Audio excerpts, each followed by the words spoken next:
Welcome back to the Toffee Blues, your source for all things Everton. My name's Connor Williams, joined by Paul McAllister, and this is the Everton Bournemouth preview. Um, First things first, Paul. How are you feeling heading into this game? Um, I don't want to say, fearful or nervous. Just a bit downbeat. I think the whole fan base is a bit downbeat because results have just not gone our way since the start of the season. Other than the odd result here and there, it's just been crap and frustrating, hasn't it? And I think the fan base is just in a collective mood at the moment, and I think it's largely justified. So you've always got to try and be hopeful that they'll spring a surprise on you, a positive surprise that we'll get a win, because I don't think this Everton side is utterly like hopeless in terms of having no quality in it.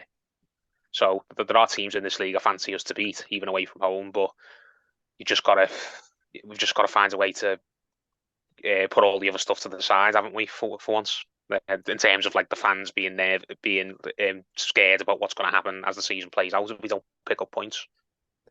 Yeah, well, I've seen people branding it as, a must win, and I think it was mentioned today in the press conference. One of the journalists asked if it was a must win, to which Sean Dyche said they're all must wins in his eyes. But 7 games, 8 games in, is this as much of a must win, or do you think that might be a little bit of hysteria? Uh, It's hard, isn't it? Do I think it's a must win? As in, if we don't win it, Sean Dyche is going to get sacked. No, I don't. I think no matter what the result, he's not going to get sacked.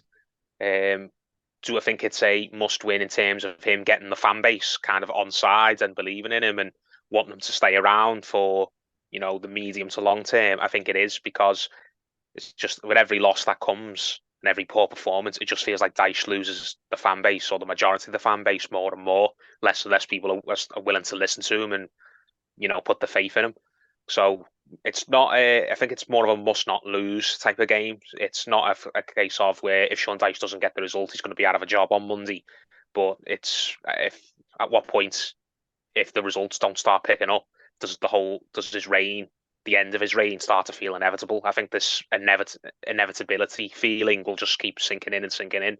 If we don't start winning games, people are just going to start, you know, if not calling for his head, then just waiting for the axe to fall. Just out of curiosity, before we get more into the game, because obviously we mentioned it. Do you see any change, even if he does lose this, say now he loses the next 4 on the bounce, do you see any change coming before the potential takeover, or do you think all of this is stuff that fans are going to have to wait for once it's all done? I personally can't see Mashiri paying the buck when he's about to clear his hands of us.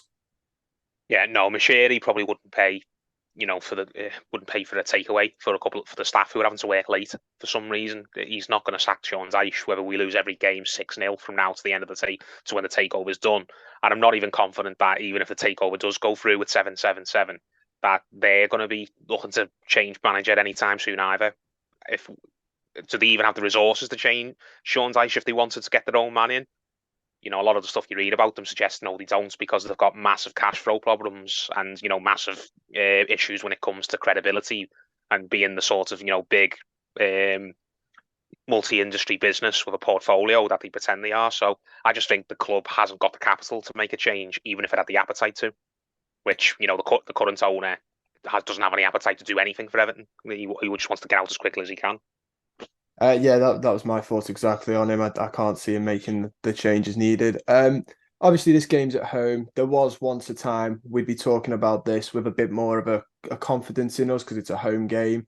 Um, that's not the case at the minute. I think this is, I don't know the stats, but it's really bad home form, one of the worst I think we've seen in a couple of years. Just give us your thoughts on that and why you think it's as bad as it is, because I can't remember a time we were this bad at home. I think it just the responsibility falls for the most part on the players and the manager. I'm not going to suggest fans are utterly blameless, but I don't like it when I've never liked the argument when the fans get the bulk of the blame for when things aren't going well. The fans are too demanding, or the fans aren't patient enough, or the fans kind of give people a hard time. And I know that's all been true to some extent at various times. But at the end of the day, the fans are not out on the pitch making stupid, silly little mistakes that you should be doing in your sleep if you're a supposed Premier League level footballer. It's not the fans who are not.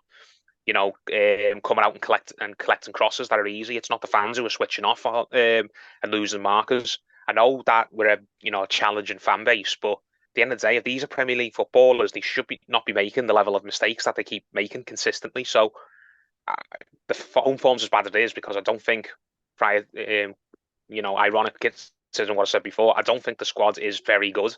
I don't think it's as in utterly hopeless, as in throw the towel in now. There's no hope. But there's a lot of players in that squad who I don't think are as good as maybe certain managers have led them to believe they are. I think maybe because they play for their international sides and maybe they've been to the odd international tournament that they've got a reason to puff the chests out. And it's like, well, at the end of the day, you're not much of a professional if you're losing consistently in your bread and butter part of your career, which is your club. So I think it's a problem with managers making naive mistakes. It's been a little bit of bad luck at times. I'll concede that. It's been just like all the problem, everything that's gone wrong in the last 7-8 years since Bashiri arrived. Just everything that we've done wrong. It just seems like all the chickens have come home to roost at once. So the only way it turns around is if I think the players perform better and the manager is a bit bolder at times, and maybe the fans need to just be a little bit more patient. But for me, the sole responsibility has to fall on the players on the pitch. They're getting paid to be Premier League footballers. They need to prove that they're Premier League footballers. And when you're losing to the likes of Luton at home, then I don't really think you've got much of an argument to say you're a good Premier League level standard footballer, because no one in their right mind is picking Luton to stay up and stay in the Premier League past this year. Yeah, I agree. I think it's a accumulation of all our problems. We'll get on to Bournemouth because these very interesting. I mean, on the previous head-to-heads and stuff, I think we're now draw. I think it's 6 wins each for us and Bournemouth on head-to-heads. But in recent years, they've tended to do quite well against us. I think it was like 4-1, and then like was it 3-0 at theirs, and then obviously the 1-0 that kept us up at Goodison last year.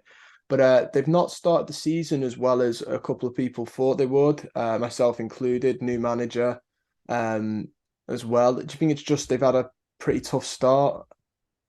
It's that, and it's the fact that they made a silly decision. I think part and company with Gary O'Neill. I don't think Gary O'Neill is, a top level manager, a world class manager or anything. But he seemed like he had the respect of all those players in the dressing room, that they were willing to fight hard for him, and they at least, even if they didn't particularly get on with him or didn't like some of his decisions, they at least knew where they stood with Gary O'Neill. Whereas on the eve of the season, they bring in a new guy, and he didn't have a massive reputation, did he?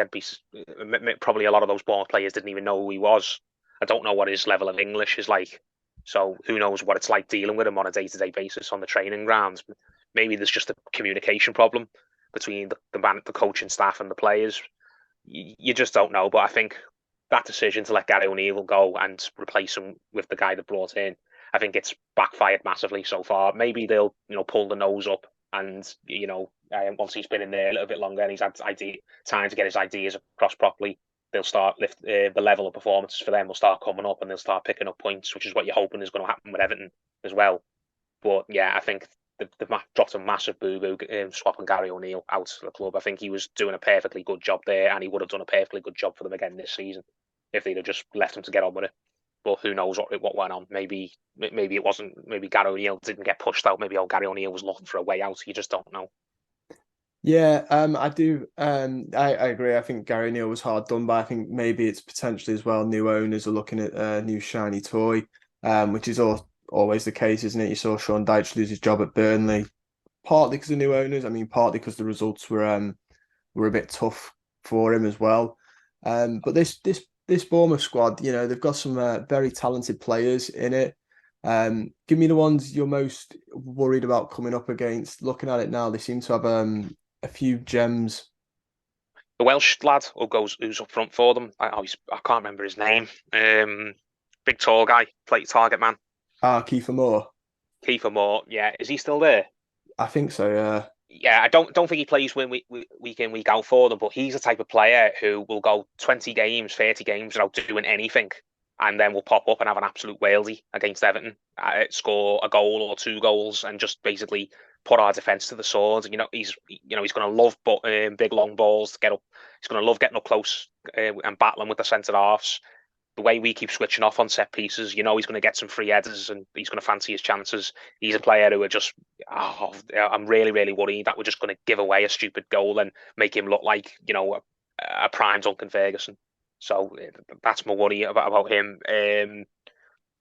Other than that, I'm not going to pretend that I know an awful lot about Bournemouth squad. I think they're just, they're very honest group of pros, aren't they? It's all meat and potatoes. It's all blood and guts. It's all, giving it 110%. And there's teams more talented than them, but, hard work beats talent if talent doesn't work hard. So I'm just worried that like Luton, they're going to just come here. They're going to want it more than us. They're going to go in for 50-50s. They're not going to shake any tackles or any, or when the going gets tough, they're not going to shrink. They're just going to come and basically outfight Everton and just want it more than Everton, which is what I think Luton did. And that's why that result just sticks in your craw as badly as it has done. Yeah, I agree with the Kiefer Moore. It's got Colton Morris vibes, hasn't it? We saw it at Luton. Somebody who's relentless, just on the lookout for a goal is going to beat our defense. Especially when you look back at the Luton goals, some of the rebounded one where nobody reacted quick enough, which is slightly worrying when you've got a back four like we have. Everton though, how do you see us setting up? Because he's sort of normally sticks with this four. I'm going to call it a 4-5-1. But then he switched it up at Villa to a 5-back, and then towards the end of the Luton game, we saw that 4-4-2, which personally I thought made us lose the game in midfield a little bit there. How do you think he's going to end up setting up this time? I wouldn't be massively surprised if he tries the 4-4-2 with Calvert-Lewin and Beto. If he just looks to, to get the goals early and look to kind of put, shell shock Bournemouth a bit and hope if we can take an early lead that Bournemouth will just go into, we'll go into their shell a little bit.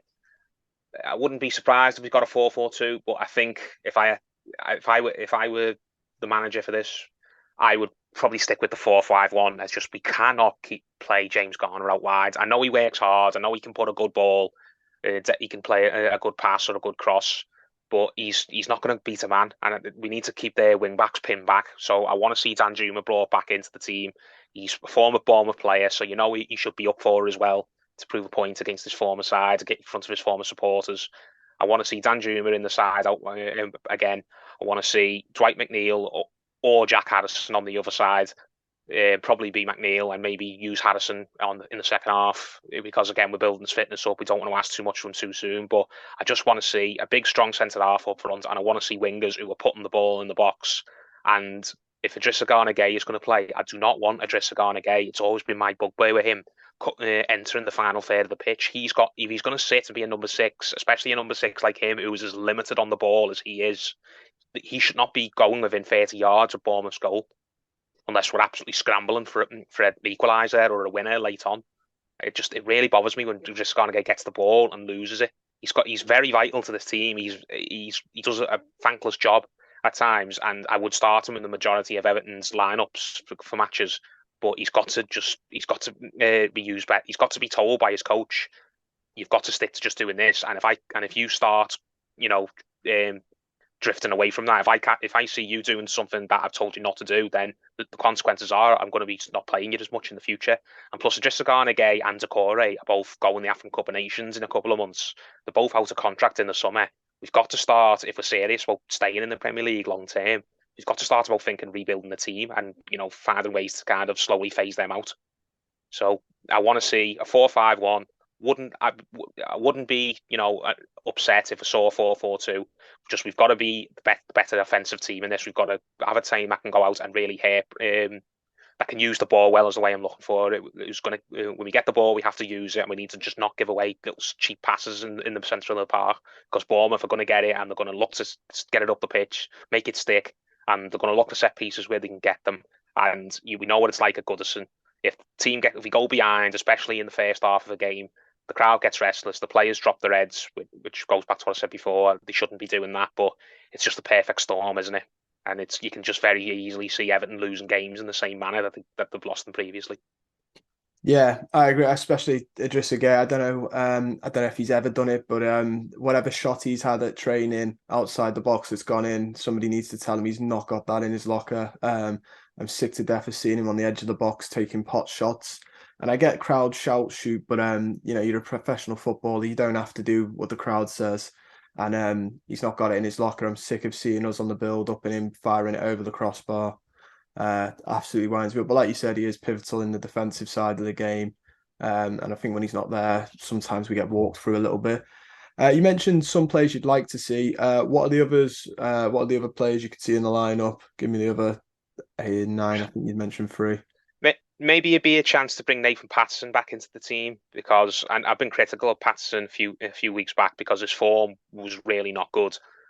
But Ashley Young as at right back is, for me, he's a complete fish out of water. I know he's a hard worker and a good pro, and Sean Dyche likes him for those reasons. But he's not played well. He's not played well enough in the last couple of games to, I think, justify staying in the starting lineup unless it was for an injury emergency.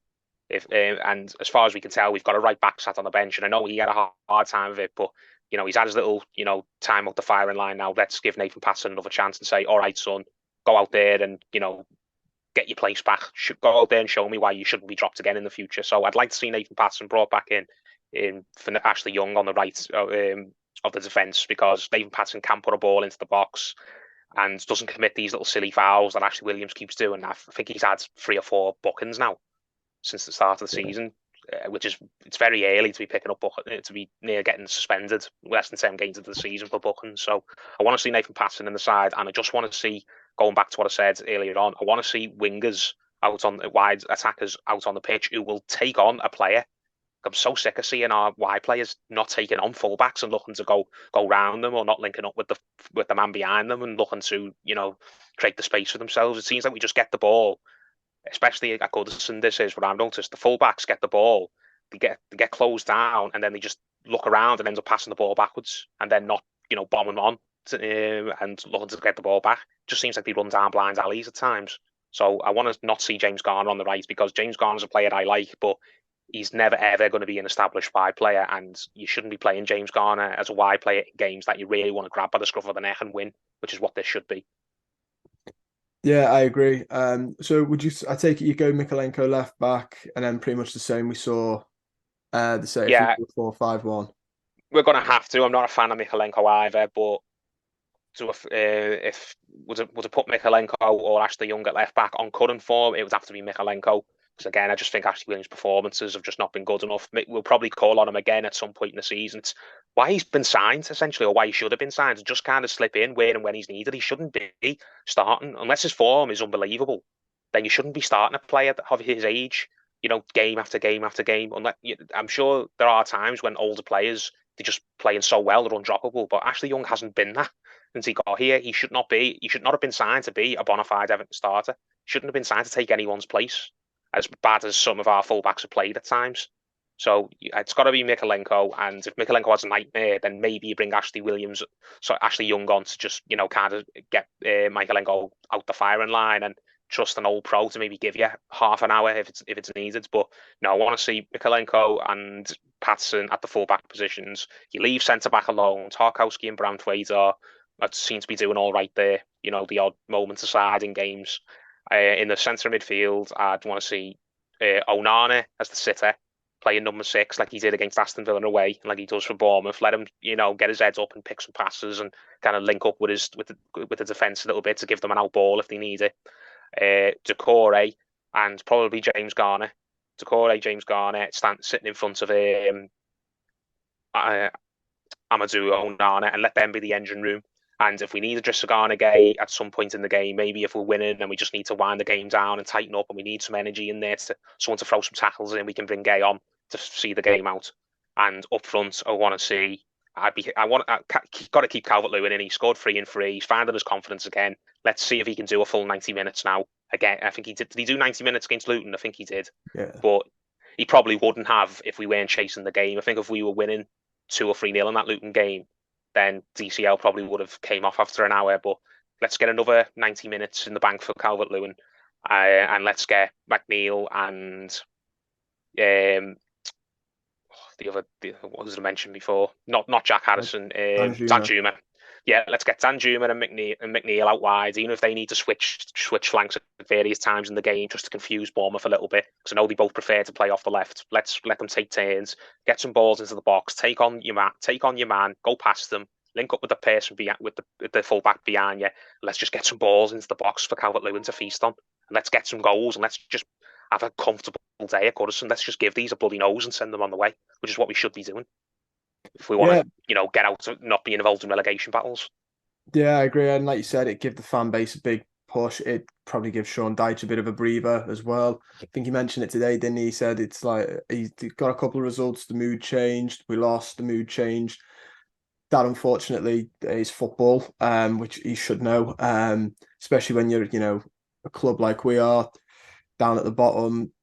Fans are going to be a bit irked if you're winning two games and then losing to Luton at home. Fans are not going to, yeah, fans are not going to put up with crap. Yeah. End of story. And it's been crap. I know there's some games where we have been unlucky, Wolves and Fulham especially, but that Luton game was nothing but unadulterated crap. And in fact, he sat there today and said we played well. Now I hope he's just putting a brave face on, and he hasn't said the same thing in training this week when they've had the kind of match review when they're all. You imagine that's what managers do. You see it on these behind the scenes documentaries where they all kind of get in a room and they watch the game back, and the managers picking out mistakes and things like that. I hope he didn't say to those players after the Luton game, "You've played well. Don't think too much about it," because he's completely wrong if he thinks that we play well against Luton. So going back to that, fans just are not going to put up with crap, and Everton fans have seen crap in several games this season, and they're entitled to vent about it. So if he wants to stop the noise as he's going on about, he needs to be able to get these players to stop, playing crap against opposition who are nailed on to being relegation battles, if not being relegated itself. So yeah, a win would do everyone the world of good. The manager, the fan base, probably the players' confidence, the league, our position in the league table. We have to win this game. I know I said it's not a must win in terms of Sean Dyche is going to get sacked if we don't. But at what point, if we don't start winning games soon and winning games consistently, do fans just can you blame a fan for just throwing their hands up and thinking I'm not going to Goodison anymore. I'm not watching this rubbish. Let them go down with a whimper. They don't deserve my support. Well, it leads me nicely on to the final question, which is, what do you think's the score prediction? I really, really want a clean sheet. We've played, I think, is it 9 games now? Have we had 7 league games and 2 cup, or is it Yeah. 8 league games and 2 cup? We played 9 or 10 games. We haven't kept a clean sheet. Yeah, and that's appalling, especially for a manager who we were sold was going to make us organised and defensively solid. So Sean Dyche needs to start coming up with these clean sheets. Needs to be getting these defenders to stop making basic mistakes from set pieces that has conceded us cheap goals. I really want a clean sheet, but the points are more important. I'm going to go for a 2-1 to Everton.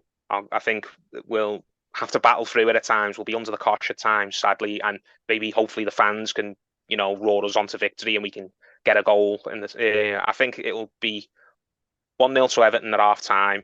They maybe equalise in the second half when we just take our foot off it, because we always tend to do it. We always tend to have spells in games, at least when we're winning, that we just seem to lose our heads a little bit and the opposition pull us back. But I'm hoping that we rouse ourselves and we go on and win the game. I'd love the worst 1-0 ever if there's not a shot on target, if one of their players, the goalkeeper, slips over from a goal kick and it goes to the striker and the striker just has to roll it in the net.